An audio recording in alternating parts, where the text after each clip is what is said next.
स्वागत है आप सभी का मेरे इस चैनल आर और एन क्लासेस में। सबसे पहली बात, मैं यहाँ एक लुसेंट का जो नया एडिशन है वो पूरा लुसेंट इस चैनल पे करवाऊँगा वीडियो के माध्यम से।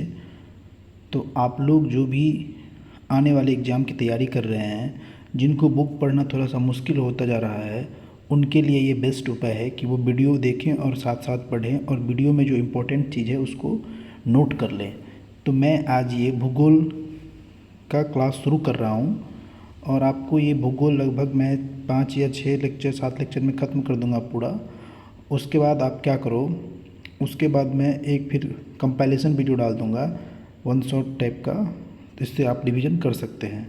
तो आइए शुरू करते हैं। सर्वप्रथम भूगोल शब्द का प्रयोग इरेटास्थेनीज एक ग्रीक विद्वान ने किया था। तो भूगोल शब्द का प्रयोग कौन किया था? इरेटास्थेनीज नाम का एक ग्रीक विद्वान किया था। यह शब्द ग्रीक भाषा के दो मूल शब्द जियो और ग्राफस, जियो का मतलब होता है पृथ्वी और ग्राफस का मतलब होता है वर्णन, से प्राप्त किया गया है। दोनों को एक साथ रखने पर इसका अर्थ बनता है पृथ्वी का वर्णन। भूगोल के नामकरण एवं इस विषय को प्राथमिक स्तर पर व्यवस्थित स्वरूप प्रदान करने का श्रेय यूनान के निवासियों को जाता है। तो भूगोल शब्द का प्रयोग पहला कौन किए थे? इरेटास्थेनीज किए थे, बस इतना ध्यान रखना है। इसमें जो है उसके बाद जो आए थे वो थे हिकेटियस। हिकेटियस ने अपनी पुस्तक जस पीरियोडस अर्थात पृथ्वी का वर्णन में सर्वप्रथम भौगोलिक तत्वों का क्रमबद्ध समावेश किया। इसी कड़ी में जो है सो अध्ययन के लिए स्वतंत्र विषय के रूप में भूगोल को 19वीं शताब्दी में ही मान्यता मिली थी। यानी कि जो भूगोल है उसको अध्ययन के लिए स्वतंत्र विषय के रूप में 19वीं शताब्दी में इसको मान्यता मिली थी और 20वीं शताब्दी के आरंभ में भूगोल मनुष्य और पर्यावरण के पारस्परिक संबंधों के अध्ययन के रूप में विकसित हुआ। इसकी दो विचारधाराएं थी। कौन कौन थी? तो एक थी संभववाद। संभववाद क्या था इसको देखते हैं।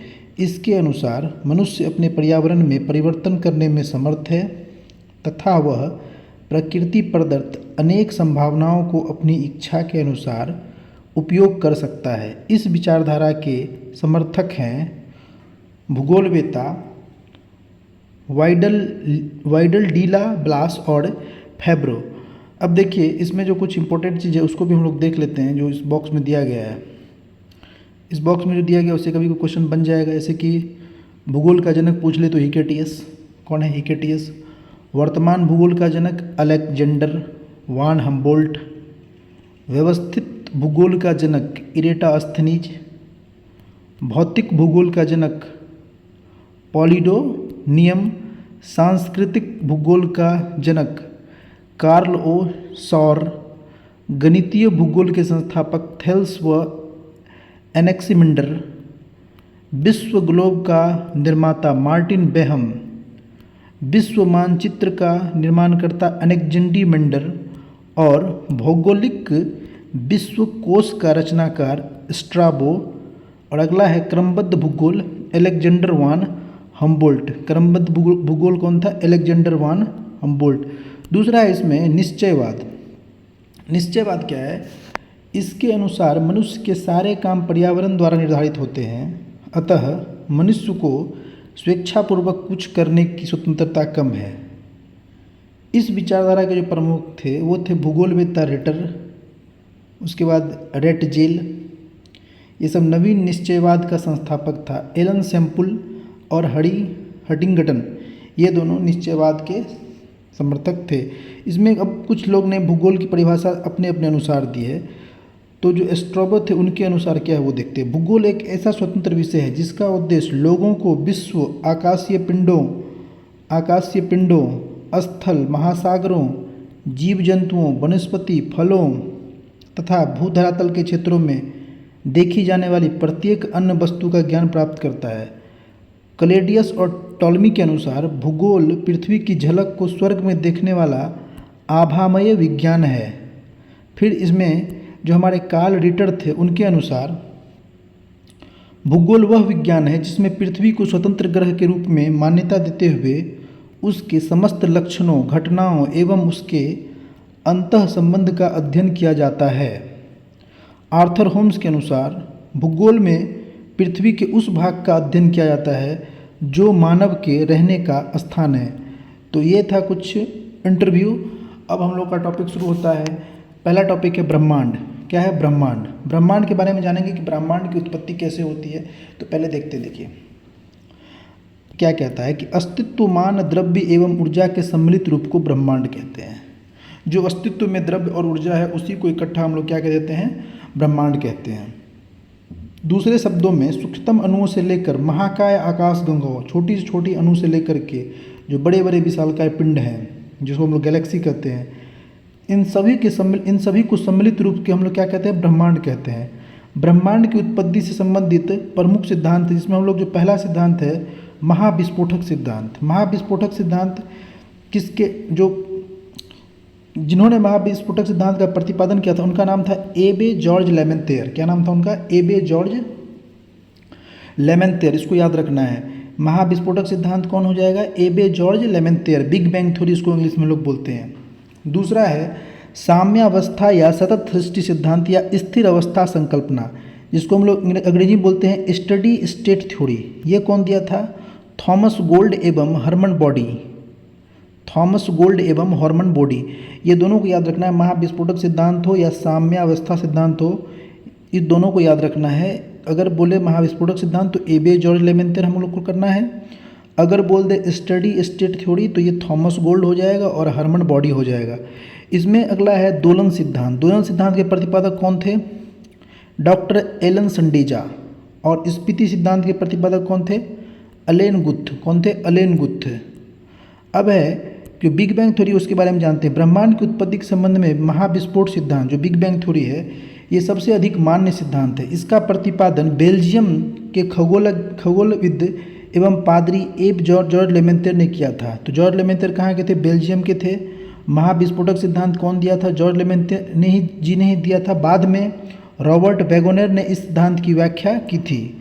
महाविस्फोटक सिद्धांत के अनुसार क्या होता है? देखिए, आरंभ में वे सभी पदार्थ जिससे ब्रह्मांड बना है अति छोटे गोलक एकाकी परमाणु, जैसे कि ये एक परमाणु है, ये पूरा का पूरा ब्रह्मांड एकाकी परमाणु मतलब एक छोटा सा गोला था और वो एक ही स्थान पर स्थित था, जिनका आयतन अत्यधिक सूक्ष्म था और तापमान और घनत्व अनंत था।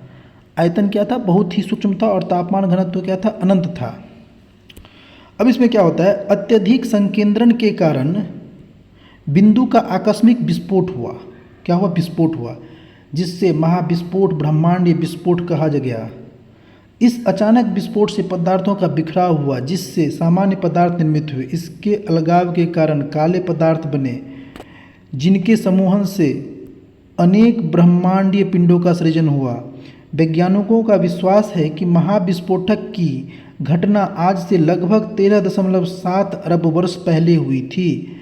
तो इसमें यह ध्यान रखना है कि जो महाविस्फोटक की घटना हुई थी वो कब हुई थी? तो आज से लगभग 13.7 अरब वर्ष पहले हुई थी। महाविस्फोटक के पश्चात सौरमंडल का निर्माण कब हुआ? महाविस्फोटक के पश्चात सौरमंडल का निर्माण लगभग 4.6 अरब वर्ष पहले हुआ। ठीक है, तो हमारे सौरमंडल का निर्माण कब हुआ? 4.6 अरब वर्ष पहले हुआ, जिसमें ग्रह और उपग्रह का निर्माण हुआ। इस प्रकार बिग बैंग परिघटना से ब्रह्मांड की उत्पत्ति हुई और तभी से उसमें निरंतर विस्तार जारी है, यानी कि अभी भी ये बढ़ ही रहा है। ठीक है, इसके साक्ष्य के रूप में आकाश गंगाओं के बीच बढ़ती दूरी का साक्ष्य दिया जाता है। नासा ने 2001 ईस्वी में MAP माइक्रोवेव एनिस्ट्रोफी प्रोब नामक अनुसंधान से इसकी पुष्टि की थी कि अभी भी जो है ये ब्रह्मांड हम लोगों का फैल रहा है। किस अनुसंधान से पुष्टि की थी? तो MAP माइक्रोवेव एनिस्ट्रोफी प्रोब। ठीक है, इसमें अब नासा के बारे में थोड़ा जानते हैं। नासा के अनुसार नासा द्वारा 30 जून 2001 को डेविड विल्किंसन के नेतृत्व में बिग बैंग की पुष्टि हेतु मैप परियोजना, जिसको हम लोग माइक्रोवेव एनिस्ट्रोफी प्रोब परियोजना का शुभारंभ किया गया। मैप एक खोजी उपग्रह है। इससे प्राप्त चित्रों से बिग बैंग की पुष्टि होती है। 11 फरवरी 2013 ईस्वी को इस आधार पर नासा ने ब्रह्मांड की आयु 13.7 अरब वर्ष निर्धारित करने की घोषणा की। डेविड विल्किंसन की सितंबर 2002 ईस्वी में निधन के पश्चात उनके सम्मान में मैप उपग्रह नाम का 11 फरवरी 2003 को W MAP Wilkinson microwave anisotropy probe रखा गया। ठीक है, इसमें अब क्या है कि इस पर भूवैज्ञानिक काल जो है उनके हिसाब से क्या वो देखते हैं। भूवैज्ञानिक समय के सबसे बड़े खंड को इयोन कहते हैं। क्या कहते हैं? इयोन कहते हैं। भूवैज्ञानिक समय के सबसे बड़े खंड को हम लोग क्या कहते हैं? इयोन कहते हैं। ठीक है, इयोन का महाकल्प को कल्प में और कल्प को युग में तथा युग को काल में विभाजित किया गया। ये देखिए, यह है इयोन। इयोन से छोटा महाकल्प, महाकल्प से छोटा कल्प, फिर कल्प से छोटा युग और युग से छोटा क्या हो जाएगा? हमारा काल हो जाएगा। ब्रह्मांड के निरंतर विस्तारण के साक्ष्य जुटाने में एडविन हब्बल का योगदान उल्लेखनीय है। अब एक नया नाम आ गया, एडविन हब्बल। इसके बारे में क्या कहा गया है इनके बारे में कि ब्रह्मांड के निरंतर विस्तारण का मतलब ब्रह्मांड अभी भी फैल रहा है, इस बारे में जो साक्ष्य उठाने में किनका नाम सबसे ज़्यादा उल्लेखनीय है? एडविन हब्बल का। ब्रह्मांड के निरंतर विस्तारण के साक्ष्य के रूप में अंतरिक्ष में सूक्ष्म तरंगों की उपस्थिति का पता चलना, अंतरिक्ष में रेडशिफ्ट परिघटना का अवलोकन तथा आधुनिक अध्ययनों में सुपरनोवा का अंतरिक्ष में विस्फोट होना भी ब्रह्मांड के विस्तार के साक्ष्य के रूप में माना जा रहा है। ब्रह्मांड के रहस्यों को जानने के लिए 30 मार्च 2010 ईस्वी को European centre for nuclear research CERN ने जेनेवा में पृथ्वी की सतह से लगभग 50 से 175 मीटर नीचे 27.36 किलोमीटर लंबे सुरंग में लार्ज हैड्रन कोलाइजर नामक महाप्रयोग सफलतापूर्वक किया। इसमें क्या हुआ? इसमें प्रोटॉन बीमों को लगभग प्रकाश की गति से टकराया गया तथा हिग्स बोसॉन के निर्माण का प्रयास किया गया। माना जाता है कि गॉड पार्टिकल के नाम से जाने वाला हिग्स बोसॉन में ही ब्रह्मांड के रहस्य छिपे हैं, क्योंकि यह सबसे बेसिक यूनिट माना जाता है। फिर CERN ने 4 जुलाई 2012 को हिग्स बोसॉन से मिलता जुलता सब एटॉमिक पार्टिकल की खोज करने में सफलता हासिल की। इससे ब्रह्मांड के रहस्यों को जानने में मदद मिलेगी। ब्रिटिश वैज्ञानिक हिग्स ने 1964 ईस्वी में कॉस्मोलॉजी समझने हेतु गॉड पार्टिकल परमाणुविक अवधारणा को पेश किया था, जो भारतीय वैज्ञानिक सत्येंद्र नाथ बोस के बोसन थ्योरी पर आधारित थी। हमारे ब्रह्मांड का जो व्यास है वो कितना है? 10 के पावर 8 प्रकाश वर्ष है। कितना है? 10 के पावर 8 प्रकाश वर्ष है। बस प्रकाश वर्ष क्या है ना? प्रकाश वर्ष दूरी की इकाई होती है। ब्रह्मांड में अनुमानतः 100 अरब मंदाकिनी है। कितनी है? 100 अरब मंदाकिनी है। अब सोच लो कि ब्रह्मांड कितना बड़ा है। प्रत्येक मंदाकिनी में अनुमानतः 100 अरब तारे हैं। अब ये मंदाकिनी क्या होता है? देखिए, मंदाकिनी तारों का ऐसा समूह जो धुंधला सा दिखाई पड़ता है तथा जो तारा निर्माण प्रक्रिया की शुरुआत का गैस पुंज है, मंदाकिनी कहलाता है। हमारी पृथ्वी की अपनी एक मंदाकिनी है जिसे हम लोग दुग्ध मेखला या आकाश गंगा कहते हैं। हमारी पृथ्वी की जो मंदाकिनी उसको हम लोग क्या कहते हैं? दुग्ध मेखला कहते हैं या आकाश गंगा कहते हैं। अब तक ज्ञात इस मंदाकिनी का 80% भाग क्या है? सर्पीला है, यानी कि स्पाइरल है। इस मंदाकिनी को सबसे पहले किन्होंने देखा था? गैलीलियो ने देखा था। कौन देखा था? गैलीलियो ने देखा था। आकाश गंगा की सबसे नज़दीकी मंदाकिनी को देवयानी नाम दिया गया है। आकाश गंगा की सबसे नज़दीकी मंदाकिनी को देवयानी नाम दिया गया है। अगला क्या है हमारा? नवीनतम ज्ञात मंदाकिनी। नवीनतम ज्ञात मंदाकिनी जो है उसका नाम है ड्वार्फ मंदाकिनी। क्या है? ड्वार्फ मंदाकिनी। अगला क्या है? देखिए, निहारिका, जिसको हम लोग इंग्लिश में नेब्यूला बोलते हैं। यह एक ब्रह्मांडीय नर्सरी है जहां तारों का जन्म होता है। निहारिका में धूल और गैसों का बादल होता है। सभी तारों का जन्म निहारिका में होता है, सिर्फ कुछ दुर्लभ अवसरों को छोड़कर जिसमें 2 न्यूट्रॉन तारे एक श्याम विवर बनाते हैं। वैसे भी न्यूट्रॉन तारे और श्याम विवर मृत तारे माने जाते हैं। यहाँ पाए जाने वाले गैसों में हाइड्रोजन गैस, हीलियम गैस एवं अन्य आयनीकृत प्लाज्मा गैसें होती है। निहारिका 2 अलग अलग कारणों से बनती है। पहला, ब्रह्मांड की उत्पत्ति और दूसरा किसी विस्फोटक तारे से बने सुपरनोवा से। ब्रह्मांड के जन्म के बाद परमाणुओं का जन्म हुआ और इन परमाणुओं से धूल और गैस के बादलों का निर्माण हुआ। तो परमाणु का कब जन्म हुआ? ब्रह्मांड के जन्म के बाद ही परमाणु का जन्म हुआ और फिर परमाणु के जन्म के बाद जो है सो धूल और गैस के बादलों का निर्माण हुआ। सुपरनोवा से जो पदार्थ उत्सर्जित होता है इससे भी नीहारिका का जन्म होता है। इसके उदाहरण है वेल और कर्क। नीहारिका की उत्पत्ति ब्रह्मांड के जन्म और सुपरनोवा के मिश्रण से भी हो सकता है। नीहारिका के कुछ प्रकार हैं। उत्सर्जन नीहारिकाएँ, यह सबसे सुंदर और रंग बिरंगी होती है। ये बन रहे तारों से प्रकाशित होती है, उदाहरण चील व झील नीहारिका। दूसरा है परावर्तन नीहारिकाएँ, यह तारों के प्रकाश को परावर्तित करती है। ये तारे या तो नीहारिका के अंदर होते हैं या पास में होते हैं, उदाहरण के लिए प्लेइडेस नीहारिका। और तीसरा है श्याम नीहारिका, ये अपने पीछे से आने वाली प्रकाश को एक दीवार की तरह रोक देती है। यही कारण है कि हम अपनी आकाशगंगा में बहुत दूर तक नहीं देख सकते हैं। और चौथा है हमारा ग्रहीय नीहारिकाएँ। इसका निर्माण उस वक्त होता है जब एक सामान्य तारा एक लाल दानव तारे में बदलकर अपनी बाहरी तहों को उत्सर्जित कर देता है। इसी वजह से इनका आधार गोल होता है। ओरियन नेबुला में हमारी आकाशगंगा के सबसे शीतल और चमकीले तारों का समूह है। तारों के बारे में विस्तृत जानकारी के लिए भौतिक का अध्ययन ब्रह्मांड देखें। ठीक है, यही कह रहा है कि अब तारे के बारे में अधिक पढ़ना है ना, तो अगला जो हमारा फिजिक्स है उसमें ब्रह्मांड को पढ़िए। तो ये था पूरी नीहारिकाएँ। इसमें जो भी इम्पोर्टेंट थी उसको आप लोग देख लेना, जैसे कि आकाशगंगा की सबसे नज़दीक वाली जो मंदाकिनी है उसको क्या बोलते हैं? देवयानी बोलते हैं। क्या बोलते हैं हम लोग? देवयानी बोल देते हैं। उसके बाद जो है सो नवीनतम ज्ञात मंदाकिनी कौन सी है? ड्वार्फ मंदाकिनी। तो आइए हमारा अगला टॉपिक जो सबसे इम्पोर्टेंट टॉपिक है उसको हम लोग शुरू करते हैं, सौरमंडल।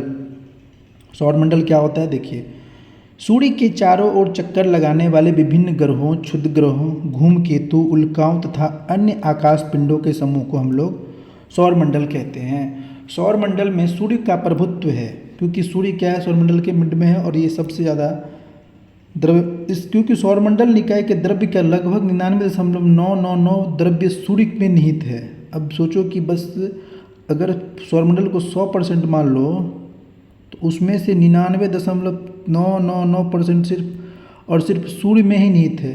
तो इसीलिए जो है सो सूर्य का क्या है? प्रभुत्व अधिक है सौरमंडल में। सौरमंडल में समस्त ऊर्जा का स्रोत भी सूर्य ही है। प्लेनेमस सौरमंडल से बाहर बिल्कुल एक जैसे दिखने वाली जुड़वां पिंडों का एक समूह है। इसमें अब सूर्य के बारे में हम पढ़ते हैं। सूर्य सौरमंडल का प्रधान है। यह हमारी मंदाकिनी दुग्ध मेखला के केंद्र से लगभग 30,000 प्रकाश वर्ष की दूरी पर एक कोने में स्थित है। यह दुग्ध मेखला मंदाकिनी के केंद्र के चारों ओर 250 किलोमीटर प्रति सेकंड की गति से परिक्रमा कर रहा है। तो अब यहाँ से एक पॉइंट ये निकल के आया, अगर कोई बोले कि सूर्य परिक्रमा करता है कि नहीं करता है, तो बोलना सूर्य बिल्कुल परिक्रमा कर रहा है। और किसकी परिक्रमा कर रहा है? तो हमारी जो दुग्ध मेखला मंदाकिनी, जिसको हम लोग मिल्की वे गैलेक्सी बोलते हैं, उसकी ये परिक्रमा कर रहा है। 250 किलोमीटर प्रति सेकंड की गति से परिक्रमा कर रहा है। इसका परिक्रमण काल दुग्ध मेखला के केंद्र के चारों ओर एक बार घूमने में लगा समय 25 करोड़ वर्ष है, यानी कि 250 मिलियन वर्ष, जिसे हम लोग ब्रह्मांड वर्ष यानी कि कॉस्मोस ईयर भी कहते हैं। सूर्य अपने अक्ष पर पूर्व से पश्चिम की ओर घूमता है। किधर से किधर घूमता है? तो पूर्व से पश्चिम की ओर घूमता है। इसको ध्यान रखना, सूर्य अपने अक्ष पर पूर्व से पश्चिम की ओर घूमता है। इसका मध्य भाग 25 दिनों में व ध्रुवीय भाग 35 दिनों में एक घूर्णन करता है। अब सूर्य का कंपोनेंट देखते हैं। सूर्य एक गैसीय गोला है। क्या है? सूर्य एक गैसीय गोला है जिसमें हाइड्रोजन 71%, हीलियम 26.5% और अन्य तत्व 2.5% है।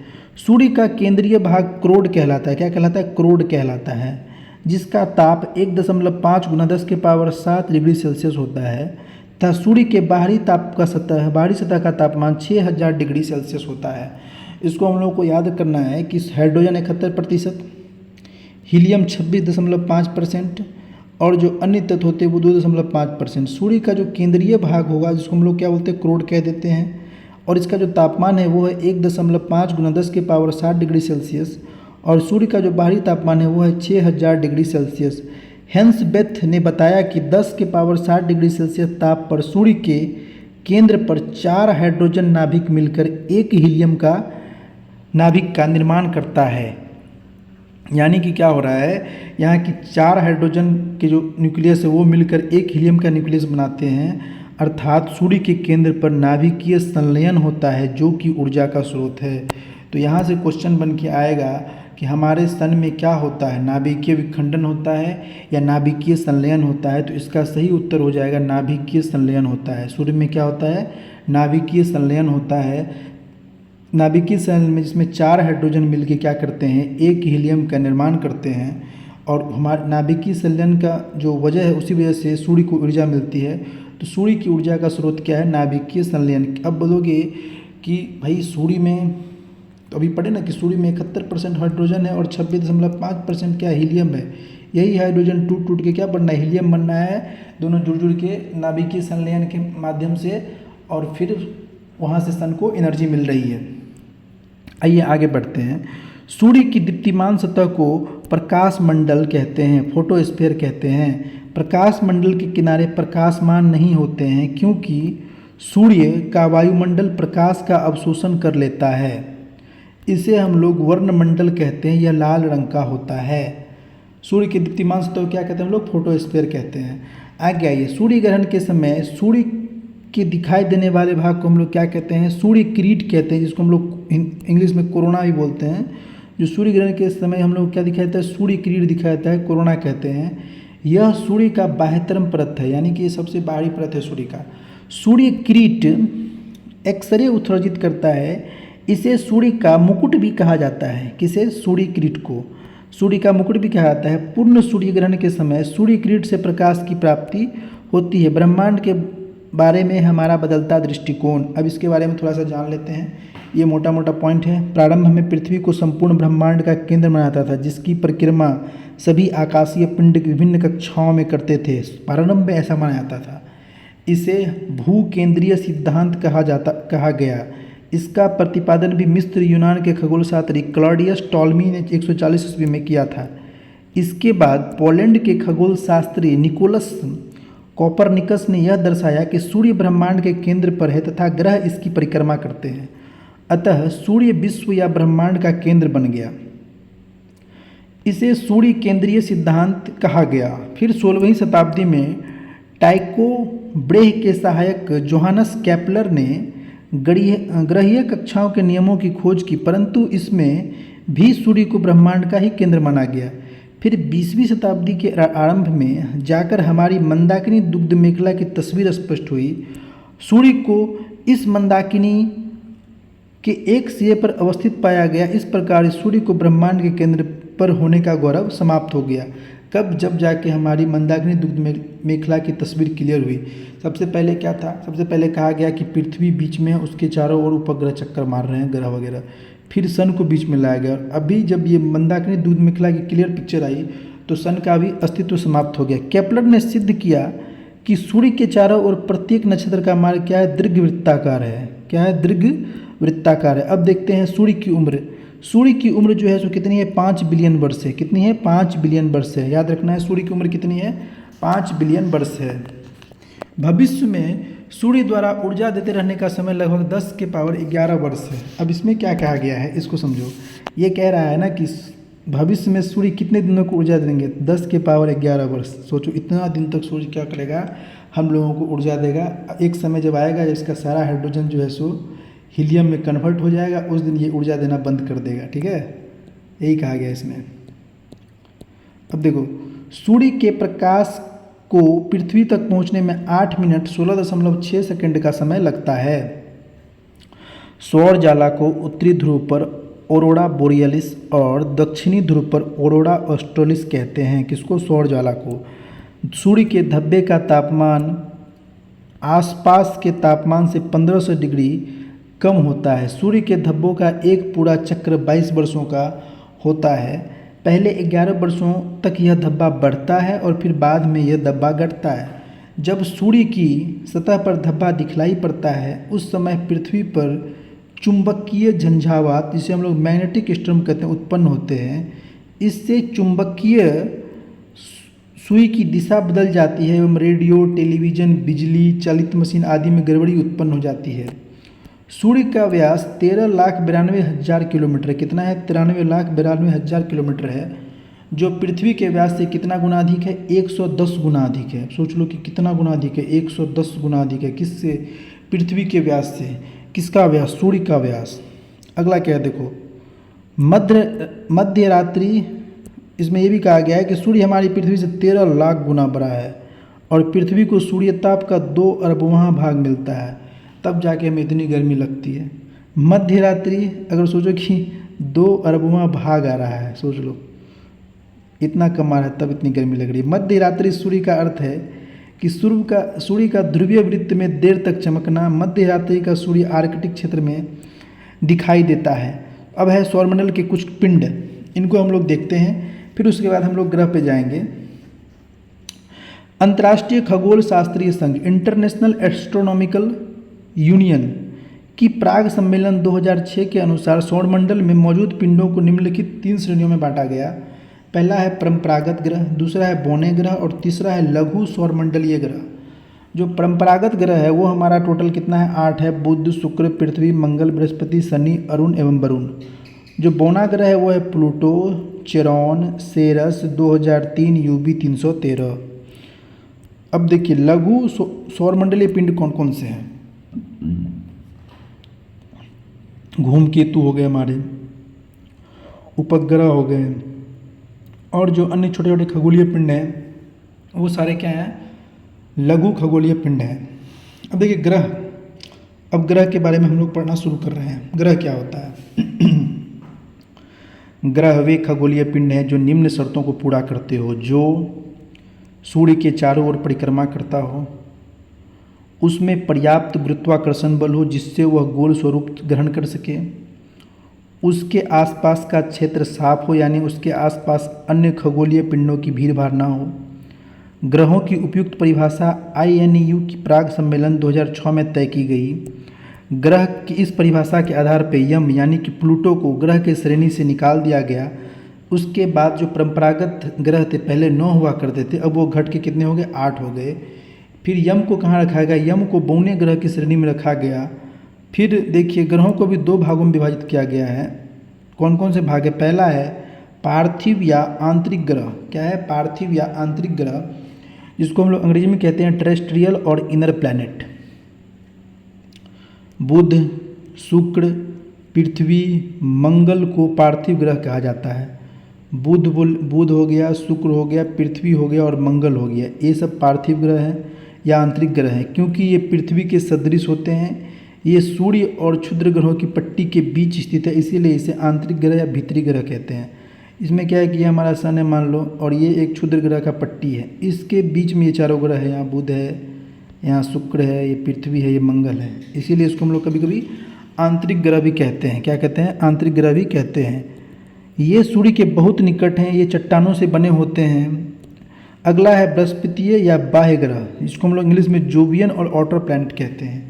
बृहस्पति, शनि, अरुण व वरुण को बृहस्पतिय ग्रह कहा जाता है। ये सूर्य से बहुत दूर हैं तथा बहुत बड़े आकार के हैं। यह गैस और तरल पदार्थों से बने हैं। किससे बने हैं? जो बाहर के ग्रह हैं वो किससे बने हैं? गैस और तरल पदार्थ से बने हैं। मंगल, बुध, बृहस्पति, शुक्र एवं शनि। मंगल, बुध, बृहस्पति, शुक्र, शनि, इन 5 ग्रह को नंगी आंखों से देखा जा सकता है। इसको याद कैसे रखोगे? देखो सब कंटिन्यू है, मंगल, बुध, बृहस्पति, शुक्र, शनि।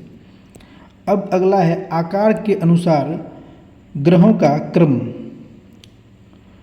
सबसे बड़ा बृहस्पति हो जाएगा, उससे छोटा शनि, फिर अरुण, फिर वरुण। ठीक है, बृहस्पति सबसे बड़ा, फिर शनि, फिर अरुण, फिर वरुण, पृथ्वी, शुक्र, मंगल और लास्ट में सबसे छोटा बुध।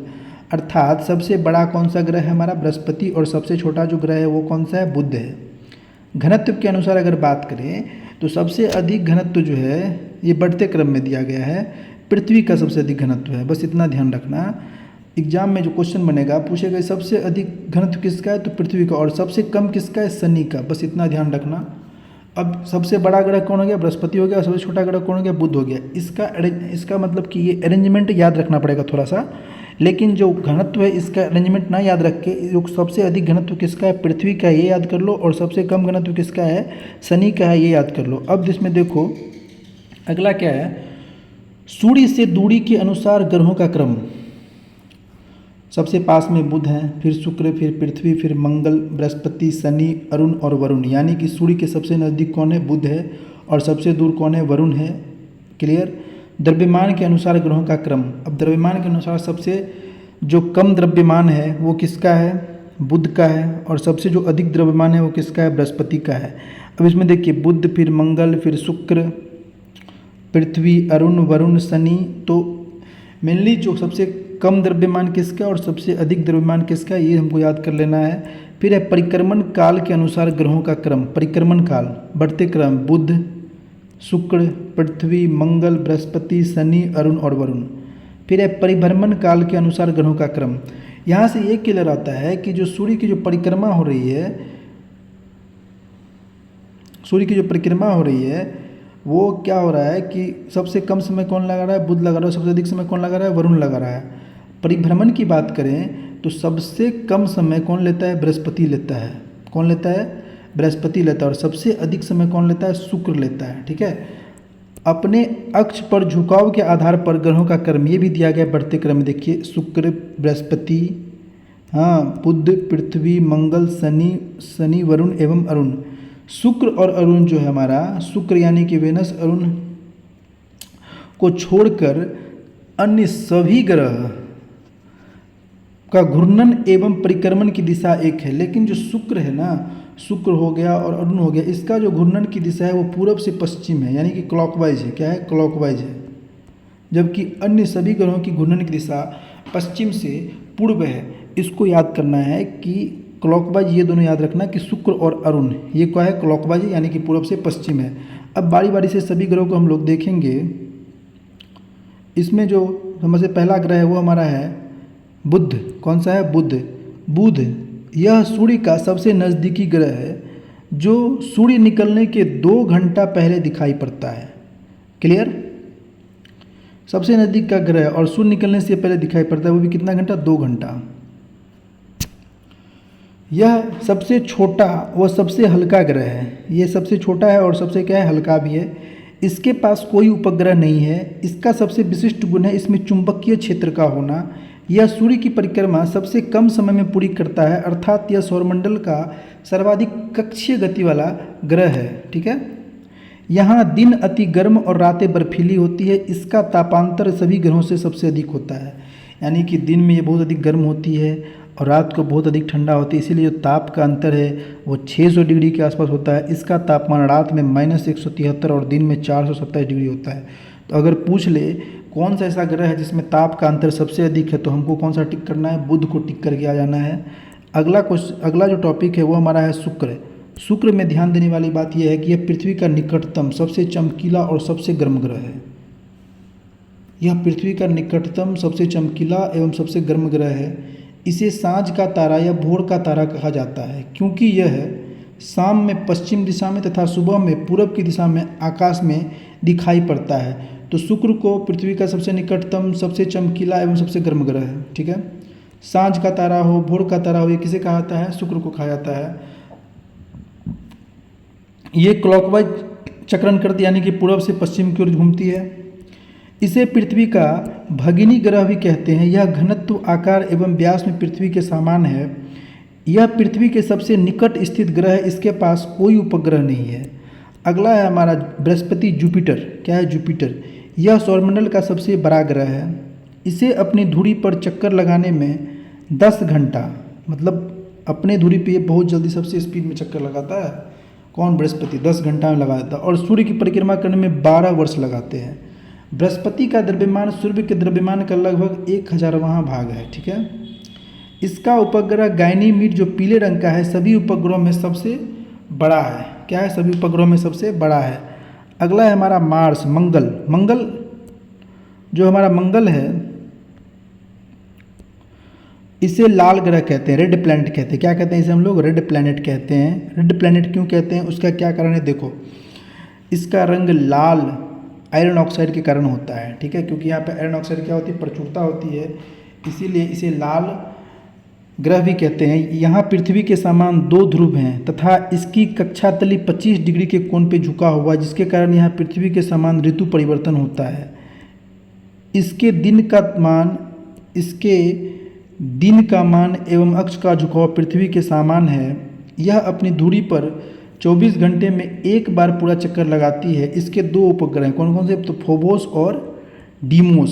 सूर्य की परिक्रमा करने में इसे 687 दिन लगते हैं। सौरमंडल का सबसे बड़ा ज्वालामुखी ओलिपस मैसी एवं सौरमंडल का सबसे ऊंचा पर्वत निक्स ओलंपिया। सौरमंडल का सबसे बड़ा ज्वालामुखी ओलिपस मेसी एवं सौरमंडल का सबसे ऊंचा पर्वत निक्स ओलंपिया, जो माउंट एवरेस्ट से 3 गुना अधिक है ऊंचा है, वह इसी ग्रह पर स्थित है। अगला देखिए क्या कुछ पॉइंट दिया गया है। मार्स ओडिसी नामक कृत्रिम उपग्रह से मंगल पर बर्फ क्षत्रकों और हिम शीतित जल की उपस्थिति की सूचना मिली है। इसीलिए पृथ्वी के अलावा यह एकमात्र ग्रह है जिस पर जीवन की संभावना व्यक्त की जाती है। 6 अगस्त 2012 को नासा का मार्स क्यूरियोसिटी रोवर नामक अंतरिक्ष यान मंगल ग्रह पर गेल क्रेटर नामक स्थान में पहुंचा। यह मंगल पर जीवन की संभावना तथा उसके वातावरण का अध्ययन कर रहा है। उसके बाद भारतीय अंतरिक्ष अनुसंधान संस्थान इसरो ने अपना मंगलयान मार्स ऑर्बिट मिशन 5 नवंबर 2013 को श्रीहरिकोटा से ध्रुवीय अंतरिक्ष प्रक्षेपण यान PSLV C-25 से प्रक्षेपित किया था। यह भारत का पहला अंतराग्रहीय अभियान है। इसरो, सोवियत अंतरिक्ष कार्यक्रम, नासा एवं यूरोपियन अंतरिक्ष एजेंसी के बाद चौथी एजेंसी है जिसने मंगल ग्रह के लिए अपना अंतरिक्ष यान भेजा। पता है, ये क्वेश्चन पूछा हुआ है कि इसरो कितने नंबर का एजेंसी है जो मंगल पर पे अपना अंतरिक्ष भेजा है, और ये क्वेश्चन पता है ये हमसे ही पूछा गया था NTPC में, इसीलिए अभी हमको याद आ गया। NTPC CBT 1 हुआ था मेरा जनवरी 2021 में, कोई शिफ्ट था, ध्यान नहीं आ रहा है, उसी में ये पूछा गया था कि इसरो कितने नंबर की एजेंसी है जो मंगल ग्रह पर अपना अंतरिक्ष यान भेजा है। तो उस समय मुझे भी ये क्लियर नहीं था, बट ये तीनों था ऑप्शन में, तो उसके बाद मैंने इसरो को चौथा ही मारा था, तो वो सही हो गया था मेरा। और अगला देखते हैं, शनि सैटर्न। यह आकार में दूसरा सबसे बड़ा ग्रह है। यह मुख्यतः 2 हल्के गैस हाइड्रोजन एवं हीलियम से बना है। इसकी विशेषता है इसके तल के चारों ओर वलय का होना। क्या होला? वलय, यानी कि रिंग का होना। वलय की संख्या 7 है। यह आकाश में पीले तारे के समान दिखाई पड़ता है।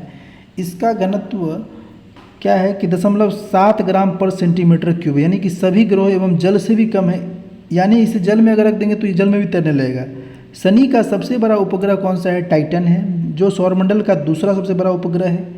यह आकार में बुध के बराबर है। टाइटन की खोज 1665 में डेनमार्क के खगोल शास्त्री क्रिश्चियन हाइजन ने की थी।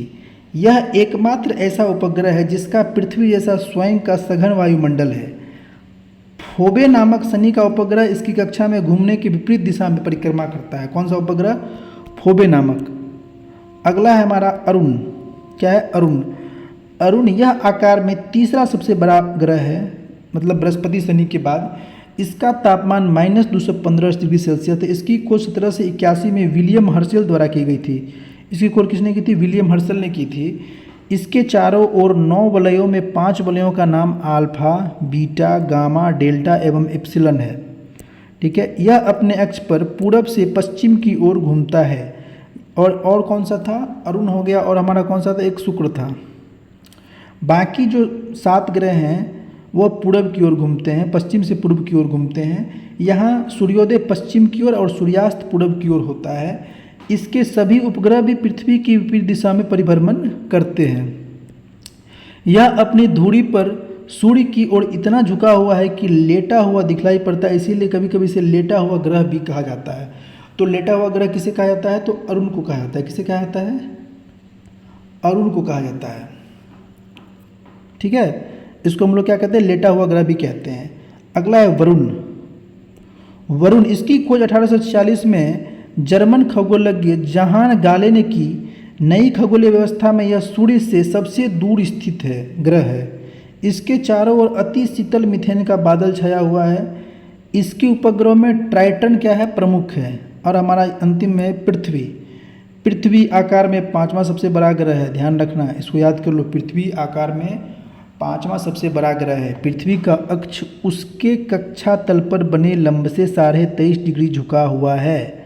और दूसरे शब्दों में पृथ्वी का अक्ष पृथ्वी की कक्षा तल से 66.5 डिग्री का क्या करता है, कोण बनाता है। अब देखो ये हमारा पृथ्वी है, देखो ये जो है पृथ्वी तुम्हारा हो गया, अक्ष तल हो गया ये, ठीक है। ये पृथ्वी कुछ ऐसे मान लो, ये झुकी हुई है ना, कितना सारे, ये मतलब अपने एक्सिस से कितना 23.5 डिग्री की झुकी हुई है। और यानी कि और कक्षा तल से कितना का 66.5 डिग्री का कोण बना रही है। यहाँ पे देख लो, ये हमारा विषुवत रेखा हो गया जो बीचों बीच पास करती है। ऊपर जो हो गया वो कर्क रेखा, और नीचे हो गया मकर रेखा। ये दक्षिणी ध्रुव और ये उत्तरी ध्रुव, ठीक है। अगले देखते हैं। यह सौरमंडल का एकमात्र ग्रह है जिस पर जीवन है। इसका घनत्व सभी ग्रहों में सबसे अधिक है, 5.5 ग्राम पर सेंटीमीटर क्यूब। इसका एकमात्र उपग्रह क्या है, चंद्रमा है, और औसत व्यास 12,742 किलोमीटर है। इसकी गणना सर्वप्रथम इरेटास्थनीज ने की थी। कौन की थी, कौन किया था, इरेटास्थनीज ने की थी। इसका विषुवतीय व्यास 12,756 किलोमीटर और ध्रुवीय व्यास 12,713.6 किलोमीटर है। दोनों व्यासों का अंतर 43 किलोमीटर है। इसकी औसत त्रिज्या 6371 किलोमीटर है। ये एग्जाम में भी पूछ लेता है, औसत त्रिज्या पृथ्वी की, ध्यान रखना। इसकी औसत त्रिज्या 63 से 71 मार देना, या फिर अगर नॉर्मल है तो 6400 मार देना, ठीक है। पृथ्वी की आयु लगभग 4.6 अरब वर्ष है और इस पर जीवन 3 अरब 80 लाख वर्ष पहले आरंभ हुआ था। सूर्य से पृथ्वी की दूरी कितनी है, 149.6 मिलियन किलोमीटर है। कितना है, 149.6 मिलियन किलोमीटर है। यह अपने अक्ष पर पश्चिम से पूर्व 1610 किलोमीटर प्रति घंटा की चाल से 23 घंटे 56 मिनट और 4 सेकंड में एक पूरा चक्कर लगाती है। मतलब हमारा पृथ्वी 1 घंटा में 1610 किलोमीटर प्रति घंटा की चाल से घूम रही है। पृथ्वी की इसी गति को हम लोग घूर्णन या दैनिक गति कहते हैं। इस गति से क्या होता है, दिन और रात होता है। पृथ्वी को सूर्य की एक परिक्रमा पूरी करने में 365 दिन 5 घंटे 48 मिनट 46 सेकंड, लगभग 335 दिन 6 घंटे का समय लगता है। इस समयावधि के दौरान परिक्रमा पूरी करने से पृथ्वी का माध्य वेग लगभग 30 किलोमीटर से 29.8 किलोमीटर होता है। सूर्य के चतुर्दिक पृथ्वी के इस परिक्रमा को पृथ्वी की वार्षिक गति अथवा परिक्रमण कहते हैं। पृथ्वी को सूर्य की एक परिक्रमा करने में लगे समय को क्या कहा जाता है, सौर वर्ष कहा जाता है। प्रत्येक सौर वर्ष कैलेंडर वर्ष से लगभग 6 घंटा बढ़ जाता है, जिसे हर चौथे साल में लीप वर्ष बनाकर समायोजित किया जाता है। लीप वर्ष 366 दिन का होता है, जिसके कारण फरवरी माह 28 दिन के स्थान पर 90 दिन का हो जाता है। पृथ्वी पर ऋतु परिवर्तन इसकी अक्ष पर झुके होने के कारण वह सूर्य के सापेक्ष इसकी स्थिति में परिवर्तन यानी कि वार्षिक गति के कारण होती है। वार्षिक गति के कारण ही पृथ्वी पर दिन रात छोटा बड़ा होता है। आकार एवं बनावट की दृष्टि से पृथ्वी शुक्र के समान है। शुक्र को इसकी भग्नी ग्रह भी कहा जाता है। जल की उपस्थिति में इसे नीला ग्रह भी कहा जाता है। सूर्य के बाद पृथ्वी के सबसे निकट का तारा कौन सा है, प्रॉक्सिमा सेंचुरी है। कौन सा है, प्रॉक्सिमा सेंचुरी है, जो अल्फा सेंचुरी समूह का एक तारा है। यह पृथ्वी से 4.22 प्रकाश वर्ष दूर है। यह सूर्य का निकटतम तारा है।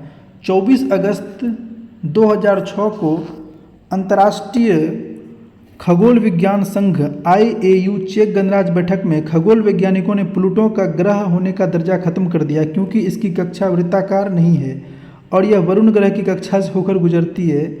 नई खगोलीय व्यवस्था में प्लूटो को कहाँ रखा गया है, तो इसको बौने ग्रह की श्रेणी में रखा गया है। नया वाला जो ये खगोलीय व्यवस्था है, प्लूटो को कहाँ रखा गया है, बौने ग्रह में रखा गया है, ठीक है। आगे देखिए, साइरस या डॉग स्टार पृथ्वी से 9 प्रकाश वर्ष दूर स्थित है एवं सूर्य से 2 गुने द्रव्यमान वाला तारा है। यह रात में दिखाई देने वाला पहला सर्वाधिक चमकीला तारा है। अब मून क्या है, चंद्रमा की सतह और उसकी आंतरिक स्थिति का अध्ययन करने वाले को पहले क्या कहते हैं, सेलेनोलॉजी कहते हैं। तो चंद्रमा के अध्ययन को हम लोग क्या कहते हैं, सेलेनोलॉजी कहलाता है। चंद्रमा पर धूल के मैदान को क्या कहते हैं, शांति सागर कहते हैं। यह चंद्रमा का पिछला भाग है जो अंधकार में होता है। अगला क्या है वो देखिए। चंद्रमा के दक्षिणी ध्रुव पर स्थित लिबनीज पर्वत जो 35,000 फीट 10,668 मीटर है, चंद्रमा का उच्चतम पर्वत है। चंद्रमा को जीवाश्म ग्रह भी कहा जाता है। चंद्रमा पृथ्वी की एक परिक्रमा लगभग 27 दिन 8 घंटे में पूरी करता है और इतने ही समय में अपने अक्ष पर एक घूर्णन करता है। यही कारण है कि चंद्रमा का सदैव एक ही भाग दिखाई पड़ता है। पृथ्वी से चंद्रमा का 57% भाग को देख सकते हैं। चंद्रमा का अक्ष तल पृथ्वी के अक्ष तल के साथ 58.48 डिग्री का अक्ष कोण बनाता है। चंद्रमा पृथ्वी के अक्ष के लगभग समानांतर है, ठीक है। इसका परिक्रमण पथ भी दीर्घवृत्ताकार है। चंद्रमा का व्यास 3480 किलोमीटर तथा द्रव्यमान पृथ्वी के द्रव्यमान का लगभग 1 कितना है, 81 है। इसको याद रखना हम लोगों को। उसके बाद चंद्रमा और पृथ्वी के बीच की जो औसतन दूरी है 3,84,365 किलोमीटर, इसको भी हम लोगों को ध्यान रखना है। क्या ध्यान रखना है, चंद्रमा एवं पृथ्वी के बीच की औसतन दूरी कितनी है, 3,84,365 किलोमीटर है। फिर देखिए सूर्य के संदर्भ में चंद्रमा की परिक्रमा की अवधि कितनी है, 29.53 दिन है, यानी कि 29 दिन 12 घंटे 44 मिनट और 2.8 सेकंड है। इस समय को एक चंद्रमास या साइनोडिक मास कहते हैं। नक्षत्र समय के दृष्टिकोण से चंद्रमा लगभग 27.5 दिन में पुनः उसी स्थिति में होता है। 27.5 दिन की बात करें तो 27 दिन 7 घंटा 43 मिनट और 11.6 सेकेंड की जो अवधि होती है इसको हम लोग क्या कहते हैं, नक्षत्र मास कहलाती है। क्या कहलाती है, नक्षत्र मास कहलाती है। ज्वार उठने के लिए अपेक्षित सौर एवं चंद्रमा की शक्तियों का अनुपात कितना होता है, 11:5 का होता है। कितना का होता है, 11:5 का होता है। फिर देखिए अपोलो के अंतरिक्ष यात्रा द्वारा लाए गए चट्टानों से पता चलता है कि चंद्रमा भी उतना ही पुराना है जितना पृथ्वी, यानी कि 460 करोड़ वर्ष। इन चट्टानों में टाइटेनियम अधिक मात्रा में है। अब देखते हैं सुपरमून के बारे में। सुपरमून किसे कहते हैं, जब चंद्रमा पृथ्वी के सबसे नज़दीक होता है तो उस स्थिति में को हम लोग सुपरमून कहते हैं। तो सुपरमून किसे कहते हैं, तो इसको ध्यान रखना है। जब चंद्रमा पृथ्वी के सबसे निकट होता है तो उस स्थिति को हम लोग क्या कह देते हैं, सुपरमून कहते हैं। इसे हम लोग पेरिजी फुल मून भी कहते हैं। क्या कहते हैं, पेरिजी फुल मून। इसमें चांद 14% ज़्यादा बड़ा और 30% अधिक चमकीला दिखाई पड़ता है। सुपरमून शब्द 1979 में ज्योतिषी रिचर्ड नोल द्वारा तैयार किया गया था, ठीक है। अब कुछ लघु पिंडीय जो हमारे सोलर सिस्टम उसको देखिए। पहला है क्षुद्र ग्रह। क्षुद्र ग्रह को देखते हैं, इंग्लिश में इसको हम लोग एस्टेरॉइड्स कहते हैं। मंगल और बृहस्पति ग्रह की कक्षाओं के बीच कुछ छोटे छोटे आकाशीय पिंड हैं जो सूर्य की परिक्रमा कर रहे हैं, उसे हम लोग क्या कहते हैं, क्षुद्र ग्रह कहते हैं। तो कौन कौन से 2 ग्रहों के बीच, तो मंगल और बृहस्पति ग्रह के बीच। खगोल शास्त्रियों के अनुसार ग्रहों के विस्फोट के फलस्वरूप टूटे टुकड़ों से क्षुद्र ग्रह का निर्माण हुआ। क्षुद्र ग्रह जब पृथ्वी से टकराता है तो पृथ्वी के पृष्ठ पर विशाल गर्त बनता है। जैसे कि एग्जाम्पल है लोनार झील महाराष्ट्र का, ये किससे बना है, तो इस मानना है कि क्षुद्र ग्रह से ही बना है। अगला देखिए फोरवेस्टा एकमात्र क्षुद्र ग्रह है। फोरवेस्टा क्या नाम है इसका, फोरवेस्टा, जिसे हम अपनी आंखों से क्या कर सकते हैं, देख सकते हैं। इसका क्या नाम है, फोरवेस्टा, ठीक है। अगला क्या देखिए, अगला है हमारा धूमकेतु। धूमकेतु क्या है कि सौरमंडल के छोर पर बहुत ही छोटे छोटे अरबों पिंड विद्यमान है जो धूमकेतु या पुच्छल तारे कहलाते हैं। यह गैस एवं धूल का संग्रह है जो आकाश में लंबी चमकदार पूंछ सहित प्रकाश के चमकीले गोले के रूप में दिखाई देते हैं।